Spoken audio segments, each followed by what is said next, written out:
Assalamu alaikum. Kamar dai da kuke ganin mutane na gashi nan ruwan da boss Are Zango ya sayo ga masu zanga-zanga ya ce in dai an yi ta limana to insha Allah da an kammala za su je gida ne su ci abinci ga kuma fiya wuta nan wanda wannan na masu zanga-zangar limana ne.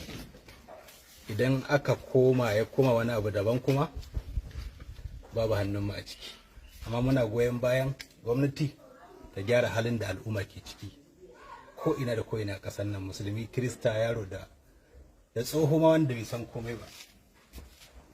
Alhamdulillah, Allah ubangiji ka sa yadda aka fara wannan zanga-zanga lafiya a ƙare lafiya. Allah ubangiji ka sa mun yi asa'a. Ya Allah ubangiji ya kawo mana ƙarshen wannan abin da yake damun mu. Allah shi kawo mana ƙarshen wannan abin da yake damun mu. Allah shi kawo mana ƙarshen wannan matsalar tsaro da muke fama da shi da kuma wannan yunwa din da muke fama da ita.